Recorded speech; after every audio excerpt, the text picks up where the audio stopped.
Oi pessoal, aqui é o André da Wealth Neighbor, tudo bem com vocês? Então chegamos no terceiro e último vídeo da série sobre mindsets. No primeiro vídeo falamos sobre o mindset para a nossa vida pessoal. Vimos a diferença entre uma mentalidade fixa e uma mentalidade de crescimento.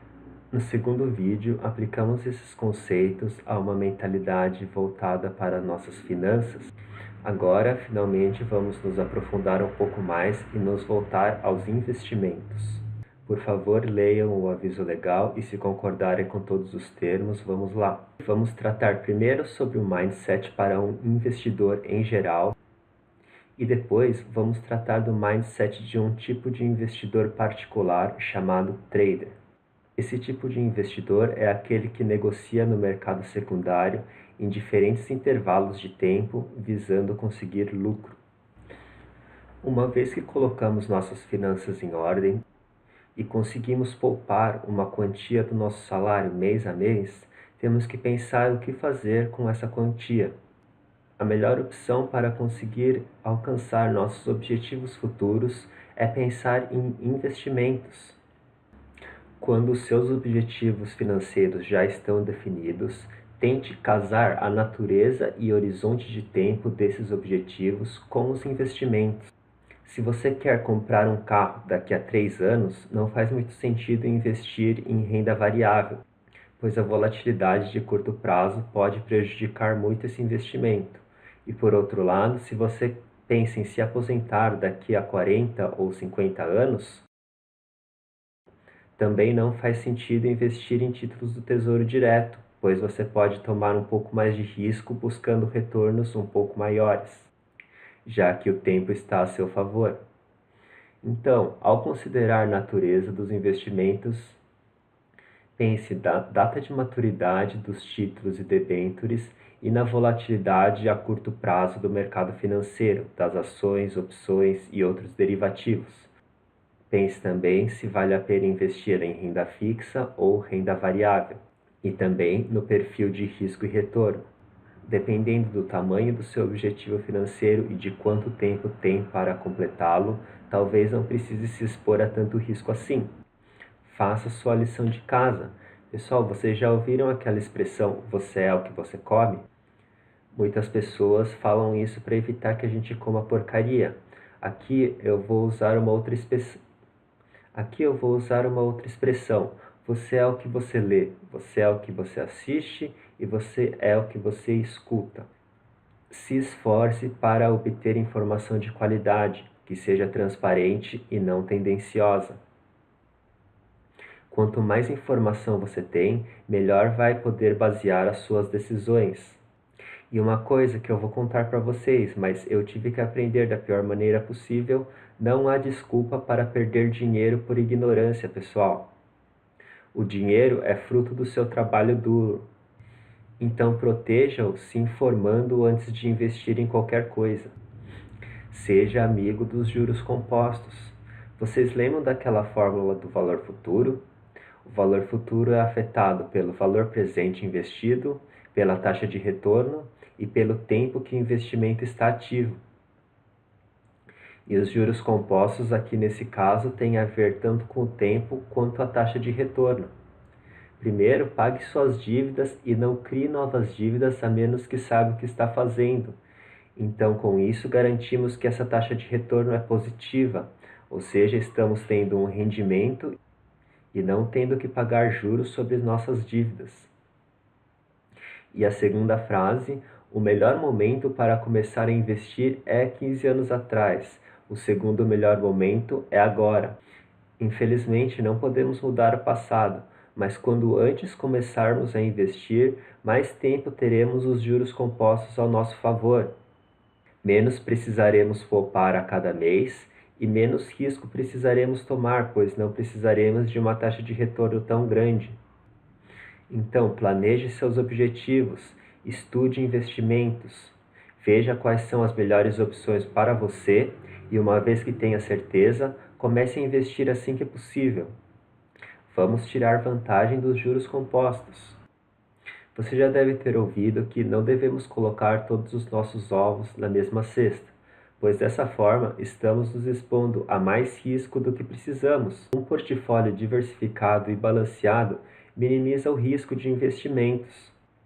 Podemos diversificar tanto investindo em diferentes ativos, como ações ou mercado imobiliário, ou abrindo nosso próprio negócio, ou se não em títulos e debêntures na renda fixa, e também diversificar entre diferentes setores da economia e entre diferentes países. Ao diversificar nosso portfólio, estamos nos protegendo de eventuais crises econômicas que afetem setores particulares da economia. E sempre tenham à disposição uma certa quantia de dinheiro para emergências. Nunca sabemos o que pode acontecer no futuro. E se conseguimos manter um fundo de emergência para diversas situações, temos certeza que não precisaremos tomar um empréstimo ou criar dívidas para enfrentá-las. Isso nos dará maior tranquilidade. Lembre-se que esse fundo de segurança, ou fundo de emergência, deve estar em um investimento líquido, seja ele a poupança ou títulos do Tesouro atrelado ao IPCA ou a Nuconta. Mas você deve ter certeza que pode ter essa quantia de dinheiro assim que precisar.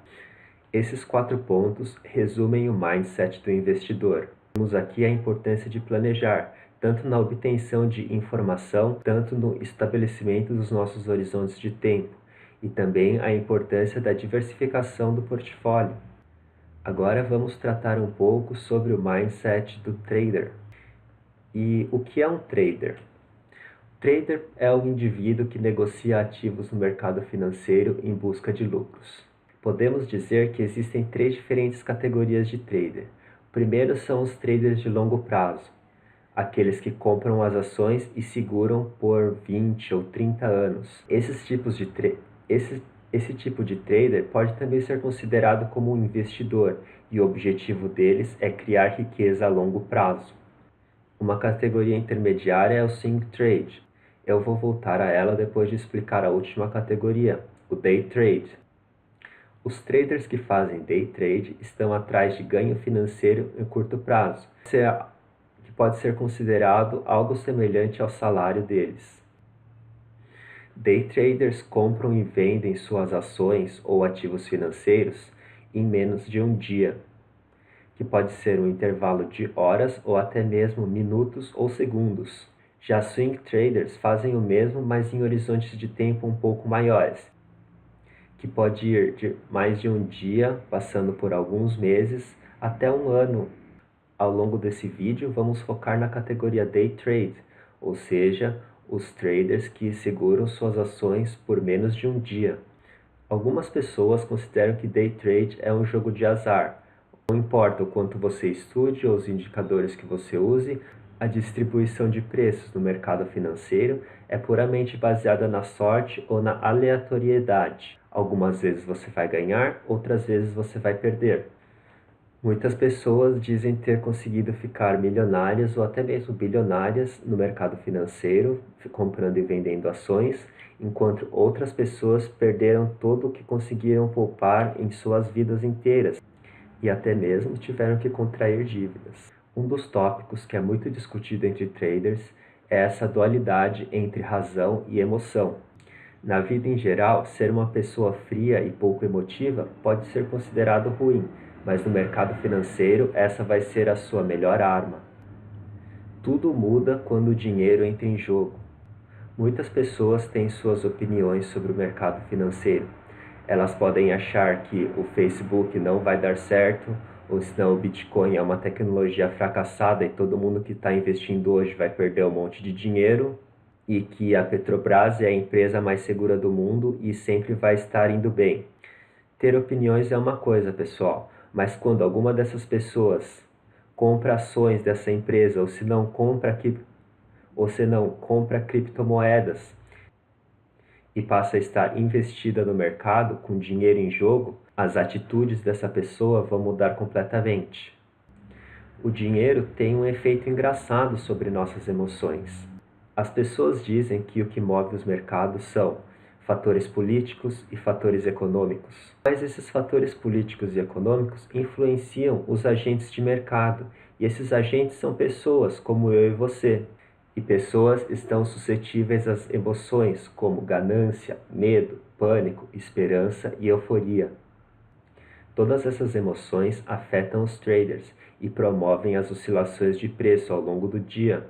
Você deve conhecer alguma pessoa, muitas vezes vista como o chato da turma, que quer sempre estar certa.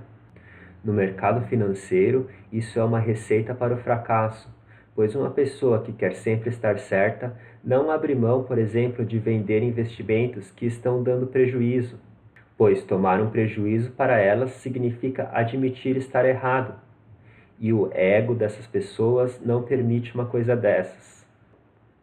Muitas dessas emoções que eu citei no slide anterior são inclusive estudadas por um ramo da psicologia aplicada em finanças, que em inglês é chamado de Behavioral Finances, que pode ser traduzido mais ou menos como comportamento financeiro. Os profissionais desse ramo se especializam em estudar como as emoções nos afetam ao fazer decisões financeiras. E já foram descobertos muitos bias ou tendenciosidades que mostramos em certas ocasiões. Por exemplo, a tendência da confirmação, buscar fatos que confirmem nossa crença e ignorar todo o resto. Muitas vezes procuramos em livros e artigos informações que confirmem e cimentem no o que acreditamos e ignoramos toda a informação que vai contra a nossa crença. Isso não é muito bom, pessoal. Sempre tente ser imparcial e ver a informação como um todo. Isso vai permitir que você tome decisões mais orientadas. Tendência da superioridade, acreditar que é o melhor. Essa tendência pode até ser boa para pessoas que, por exemplo, são depressivas ou muito pessimistas, mas no mercado financeiro, acreditar que é sempre o melhor é um erro, pois pode te levar a pensar que nada pode te afetar e, portanto, vai acabar se descuidando e não tomando as devidas precauções em cada trade ou em cada negociação que você faz no mercado. E ignorar o seu plano de trade é uma das melhores receitas para perder uma grande quantia no mercado financeiro. Tendência da autoatribuição. Acreditar que desenvolvimentos positivos vêm da sua habilidade e negativos de fatores externos. Nossa, hoje eu consegui fazer bastante dinheiro no mercado financeiro, eu sou muito bom. No dia seguinte, poxa, hoje eu perdi bastante grana. Acho que o mercado estava com um comportamento estranho. Ou foi culpa da reunião do Copom. Ou foi culpa do jogo do Brasil. Ou é culpa da falta de chuva, ou porque ontem foi lua cheia. Conseguem pegar a ideia, pessoal? Muitas vezes as pessoas criam as mais ridículas explicações para justificar que não foram bem. Pessoal, se você toma uma decisão baseada no que estudou e em todos os fatos que conseguiu levantar, seja responsável por essa decisão. Não tem problema estar errado de vez em quando, desde que você aprenda com seus erros. Tendência da causalidade. Acreditar que eventos são correlacionados quando não são. Muitas vezes, em canais de notícias financeiras ou em sites de internet sobre finanças, vimos que esses analistas financeiros tentam justificar as subidas e as quedas do índice Bovespa por algumas notícias. O mercado reagiu positivamente com a visita do vice-presidente dos Estados Unidos. Ou a queda no índice Bovespa de hoje foi causada pela nova política adotada pela Coreia do Norte sobre armamentos bélicos. Muitas vezes, essas notícias podem não ter nenhuma correlação com o que acontece no mercado, mas nós, como seres humanos, não gostamos de coisas sem explicação ou coisas aleatórias. Então buscamos justificar tudo o que acontece, mesmo quando os argumentos estão errados. Tendência da posse, acreditar que seus objetos são mais valiosos que os das outras pessoas. Imagine que você e o seu melhor amigo compram um carro ao mesmo tempo e têm o mesmo cuidado com esse carro ao longo de 5 anos. Daqui a 5 anos, qual dos carros tem o maior valor de mercado? O meu, óbvio, porque as minhas coisas são mais valiosas que os dos outros. Comportamento de manada. conforto em seguir as outras pessoas. Sempre que observamos alguma queda do mercado financeiro, podemos ter quase 100% de certeza que essa queda vai se acentuar, pois novos investidores vão seguir os investidores que já venderam suas ações. E agora, usando um exemplo do mundo real, imagine que você está visitando uma cidade nova e está com fome e vê 2 restaurantes. O primeiro está lotado, muitas pessoas, muito barulho. O segundo só tem um casal ocupando uma mesa. Apesar de não conhecer nada sobre essa cidade e nada sobre esses 2 restaurantes, qual você escolheria?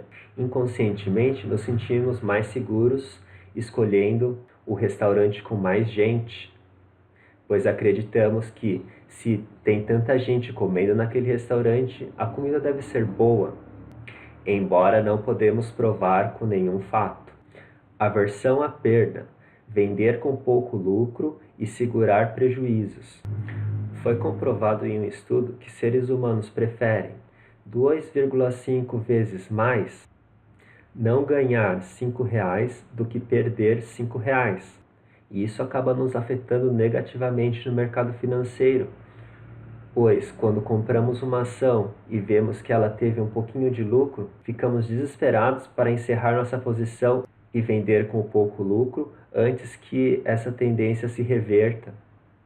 E pior, quando compramos uma ação e o preço começa a baixar, acabamos não vendendo essa ação e tendo mais prejuízo ainda, pois acreditamos que alguma hora o preço da ação vai voltar a ser o que era antes ou mesmo aumentar. Essa lista de tendências não é exaustiva, é apenas uma pequena amostra de como as emoções afetam os traders. Então, quando estamos negociando, quanto mais blindados a emoções estamos, mais protegidos e maior sucesso vamos ter em nossa carreira de traders. Se você já considerou alguma vez seguir essa profissão ou fazer algum trade para ver como funciona, já deve ter ouvido falar sobre análise técnica e análise fundamental. Esses são os 2 maiores argumentos que os traders usam para realizar seus negócios. A análise fundamental é mais usada por investidores que visam segurar seus investimentos por longos horizontes de tempo ou swing traders, por ser mais trabalhosa e mais complexa. Ela pode se basear em avaliar o preço da empresa hoje, por exemplo, usando o modelo de fluxo de caixa descontado para saber se o preço da ação está acima do valor que deveria estar ou abaixo do valor. Quando identificamos uma ação que está abaixo do valor que deveria estar, significa que essa ação tem um potencial de lucro e devemos comprá-la assim que possível. A análise fundamental pode também se basear nessas ratios ou frações, por exemplo, P sobre E, que em inglês é Price per Earnings. Traduzindo em português, seria mais ou menos o preço da ação de uma empresa dividido pelos ganhos dessa empresa, ou se não, os dividendos que a empresa paga, e ainda a taxa de retorno sobre o patrimônio da empresa. Analistas fundamentais vão pegar todas essas frações, de preferência ao longo de 5 ou até 10 anos, ver as tendências e com isso podem identificar se as empresas estão bem financeiramente e se tendem a continuar assim, que por sua vez mostra se o investimento é bom ou ruim. O pilar mais importante da análise fundamental é o demonstrativo financeiro.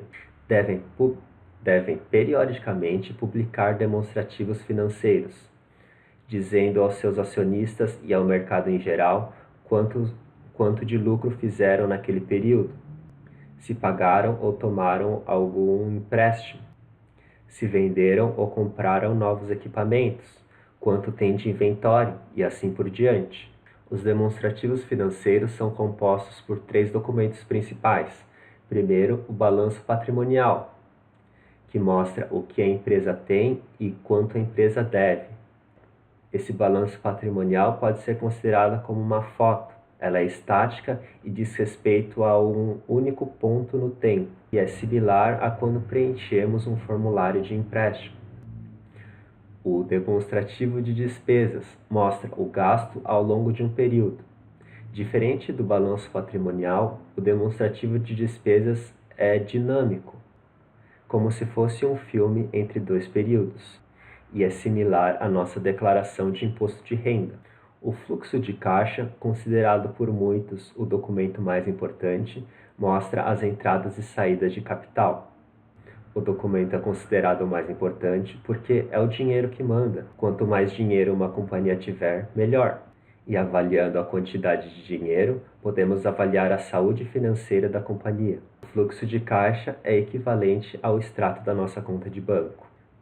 Os analistas fundamentais vão analisar todos esses fatores e mais ao longo de 5 a 10 anos para chegar à conclusão se certa empresa representa um bom ou um mau investimento.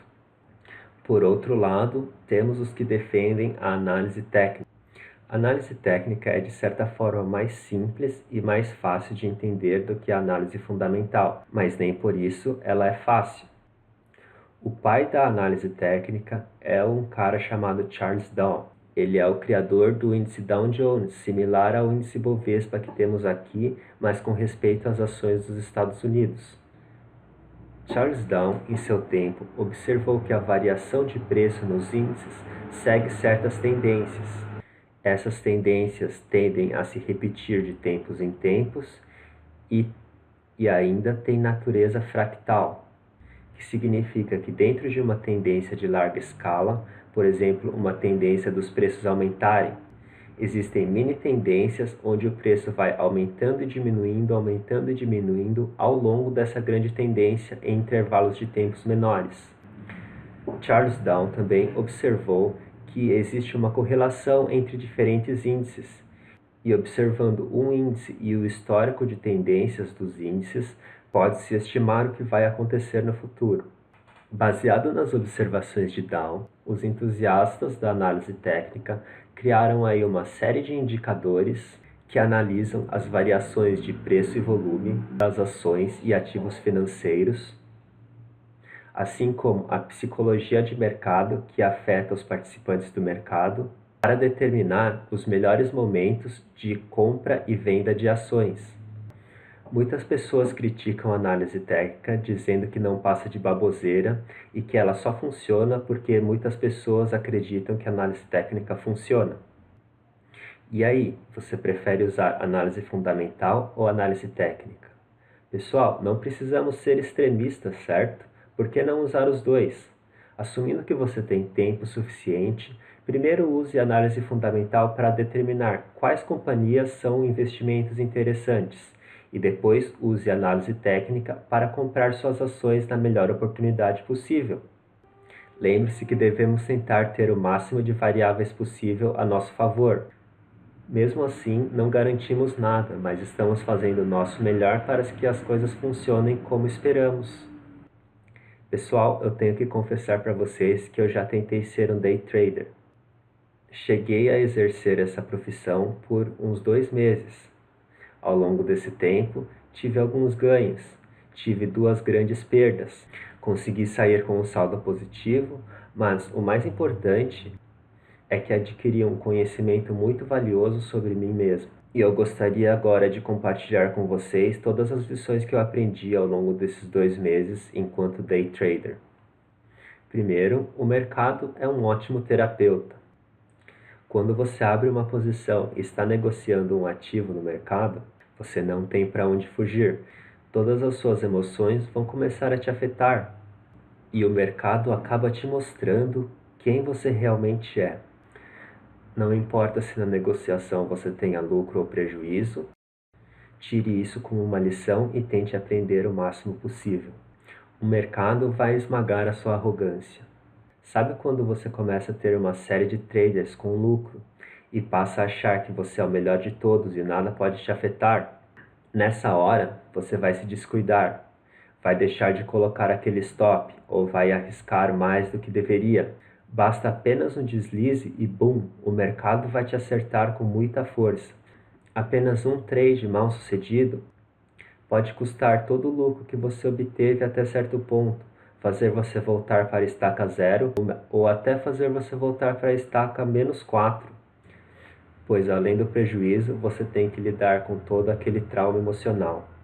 Por isso, é muito importante planejar seus trades com cuidado e seguir seus planos. Ser um trader é como qualquer carreira e diferente de qualquer carreira. Por um lado, se você pensa em começar essa carreira de trader, pense que está abrindo um negócio próprio.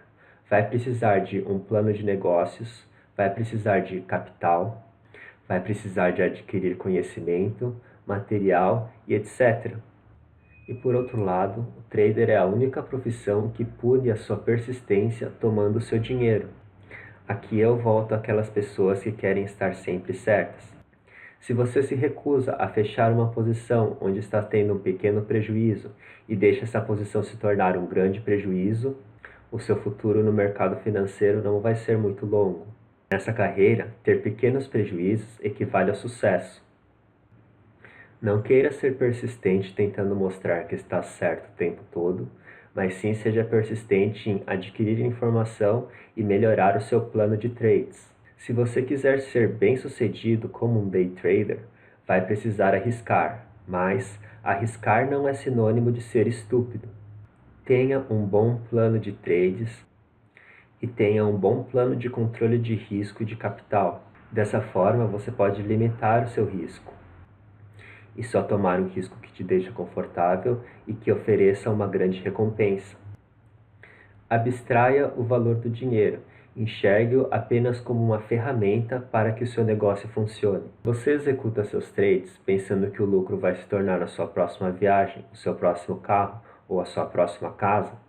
Você está fadado a falhar no mercado financeiro, pois está deixando que as suas emoções tomem conta de você. Uma vez que você passa a abstrair o valor do dinheiro e usá-lo apenas como uma ferramenta para que seu negócio prospere, as chances de ter suas emoções sob controle é muito maior. E lembre-se que emoções são os piores inimigos do trader. Com tudo isso em mente, se você planeja arriscar ser um day trader, aqui são as minhas recomendações. Saiba onde está entrando. Se você acha que ser day trader é fácil, que você não precisa trabalhar muito ou que você vai ficar bilionário do dia para a noite, está completamente errado e vai se decepcionar. Tenha um plano de gerenciamento de risco.